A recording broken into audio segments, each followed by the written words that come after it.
어제도 믿음 안에서 잘 보내셨습니까? 오늘 9월 17일 금요일 새벽 기도의 말씀 함께 묵상하겠습니다. 421장 찬송 올려드리겠습니다.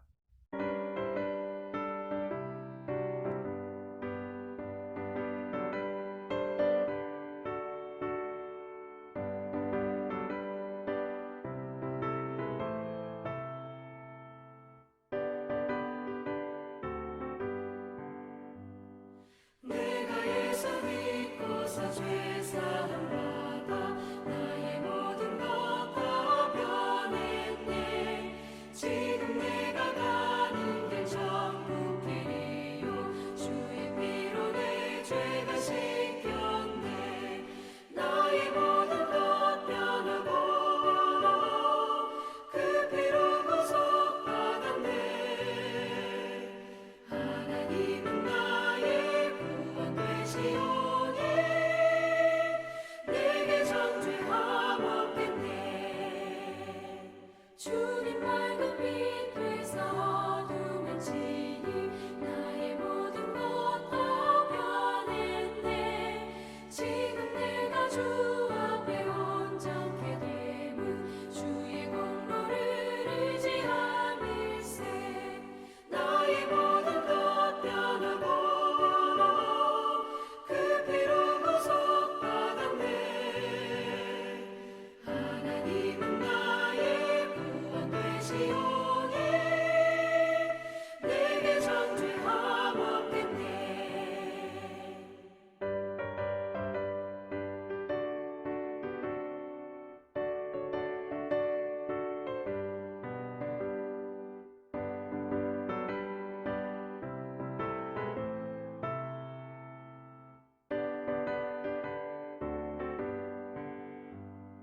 내게 성령이 임하고 그 크신 사랑 나의 맘에 가득 채우며 모든 공포 내게서 물리치시니 내 맘 항상 주 안에 있겠네.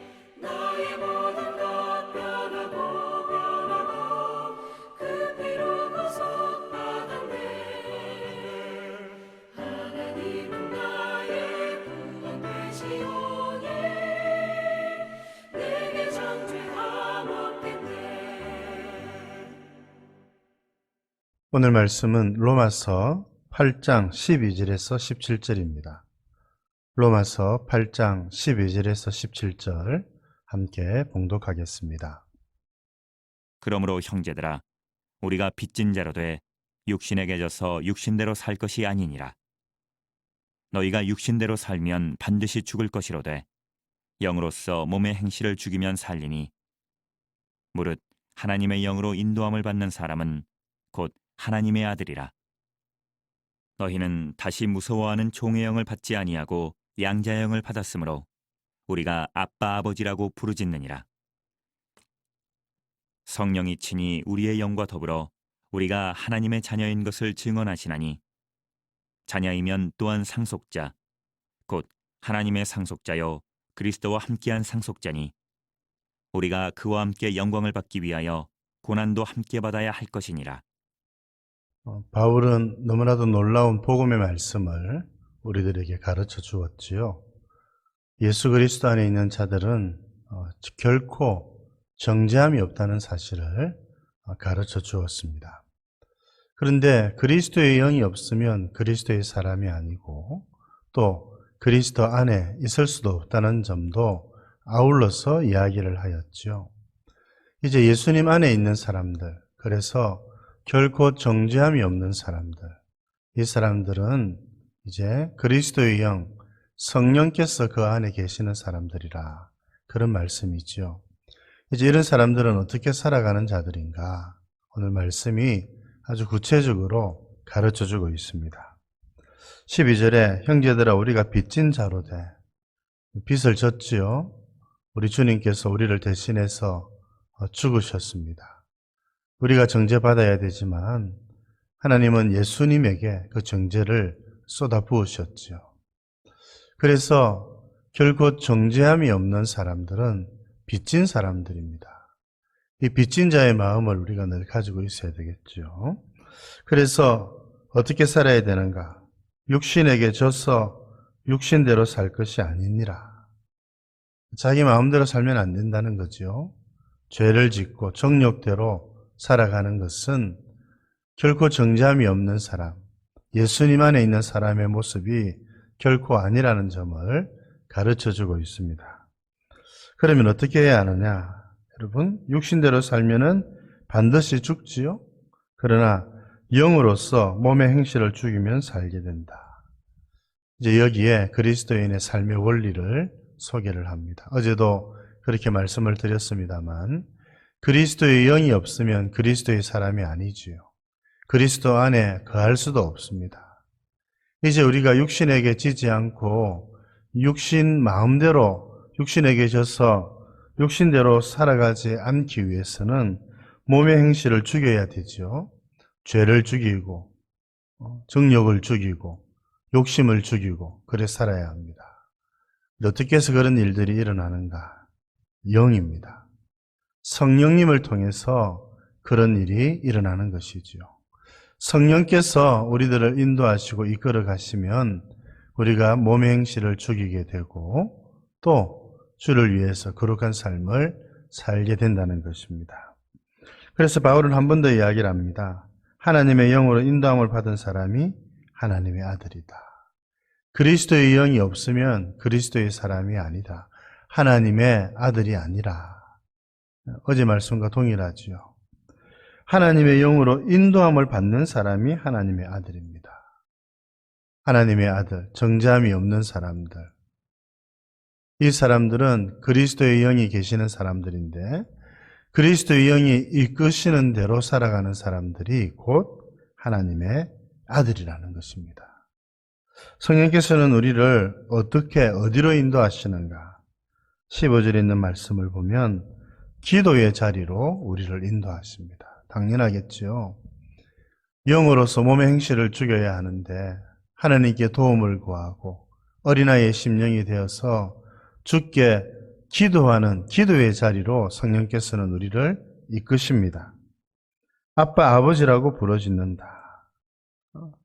하나님께 기도하는 것이지요. 도움을 요청하는 것이지요.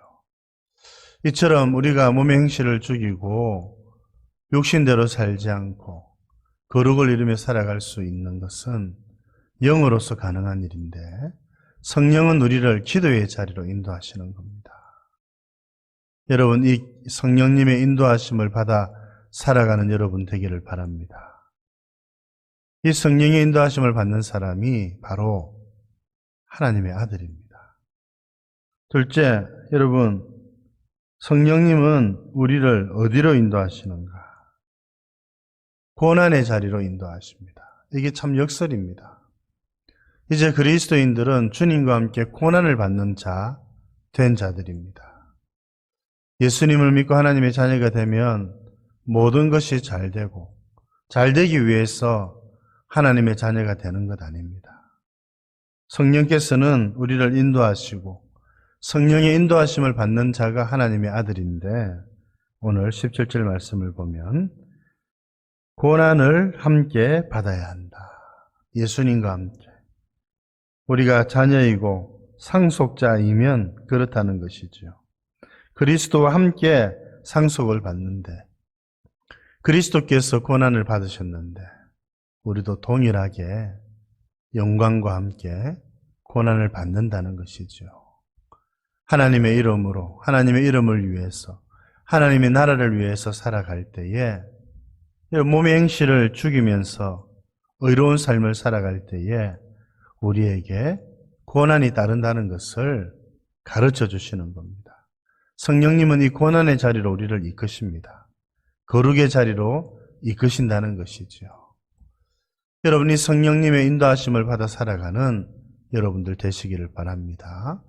오늘 말씀은 참 우리들에게 귀한 것 가르쳐 주십니다. 여러분, 우리들 속에 성령께서 거하십니다. 이 성령님의 인도하심을 받으며 살아가기를 바라고 우리를 거룩의 자리로, 기도의 자리로, 고난의 자리로 이끌어 가시는 성령님의 인도하심을 따라 살아가는 저와 여러분들 되실 수 있기를 바랍니다. 하나님 아버지, 오늘도 귀한 말씀 주셔서 감사합니다. 그리스도의 영이 그 속에 있지 아니하면 하나님의 자녀가 아니고, 오늘 또 성령의 인도하심을 받지 않으면 하나님의 아들이 아니라고 주님이 말씀하신 것 기억합니다. 하나님 아버지, 저희들 성령님의 인도하심을 받으며 살아갈 수 있도록 도와주시옵소서. 성령께서는 저희들을 거룩의 자리로 인도하시는 것 감사드립니다. 성령의 도우심으로 몸의 행실을 죽이고 육신에게 져서 육신대로 살아가지 않고 거룩한 삶을 살아가게 해 주옵소서. 성령께서 우리를 기도의 자리로 인도해 주셔서 감사드립니다.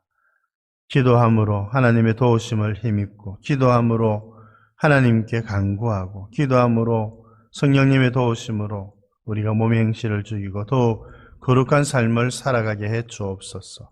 성령께서 우리를 고난의 자리로 인도하시는 것 잊지 않게 해주시고, 거룩한 삶을 살아가기 위해서 하나님 이 땅에서 우리가 고난받는다는 것을 가르쳐 주셔서 감사합니다. 주님도 고난을 받으셨사오니 우리들도 이 땅에서 고난받는 것 이상히 여기지 않고 주님과 함께 고난받기를 기뻐하는 저희들 되게 하여 주옵소서. 오늘 하루도 우리 주님께 의탁드리옵고 구주 예수님 이름으로 기도드립니다. 아멘.